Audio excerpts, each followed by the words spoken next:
Avatar, Avatar, Avatar 3! What's up guys, Mr. Bruce here, and I just saw Avatar 3, Fire and Ash. So can the third installment of the film live up to the original? Well, it's got some big shoes to fill because the original Avatar was the highest grossing film of all time. And the second sequel to the film, might surprise you, is the third or fourth highest grossing film of all time. So can the third installment of the film live up to the original? Let's get into it. This might surprise you guys, but the original Avatar film was written in 1994, and James Cameron waited over 15 years for the technology to mature, specifically the CGI technology, because he didn't believe that photorealistic human beings that were blue and essentially 9 feet tall was really quite there yet. So it took 15 years for the film to finally get released. The sequel, Avatar 2, Way of the Water, took 13 years to make because, again, James Cameron just didn't believe the technology was there, and he actually had to invent technology to film these realistic underwater scenes. But once that technology was largely established, it only took 3 years to go from Avatar 2 to Avatar 3. So, did our favorite foe, Colonel Quartz, return for the Avatar 3? Absolutely. And was he defeated? I'm not going to give everything away from the film. You're going to have to go see it for that. However, is this just going to be a trilogy? The last installment of the film? Absolutely not, because James Cameron plans to make Avatar 4, 5, and 6 in Star Wars-like fashion. But what exactly is Avatar 3, Fire and Ash exactly about? What goes on in the film? Alright guys, action! Walking forward now, keep it moving!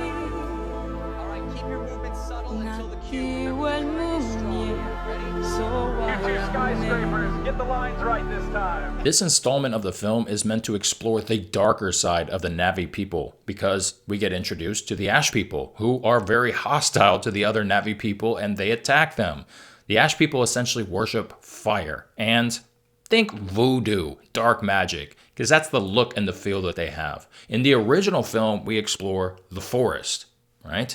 In the second film, we explore the water. So you can see there's an elemental theme going on. So in the third film, we essentially explore fire and volcanic eruptions and the darker side of the Na'vi people. I think some of the genius behind the Avatar series is the writing and the theme. Essentially, it explores the dark side of being a human being, the exploitation of a first world country to a third world country. The Na'vi people, they worship Earth. They worship Mother Nature, essentially. And who are they fighting? Who's the dark side?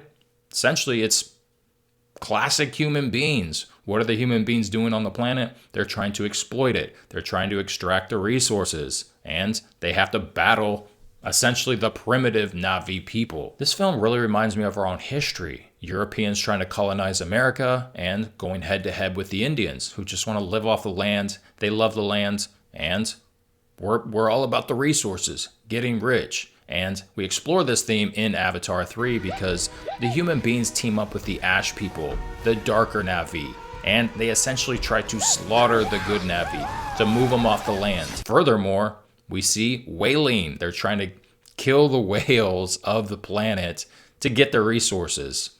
Sound familiar? With that being said, I'm going to give this film an 8.5.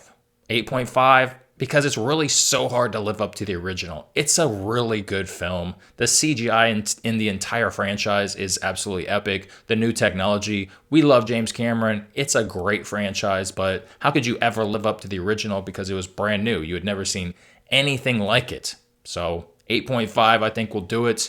Make sure you subscribe to the channel if you like Avatar, and go see Avatar 3 in theaters now. Peace.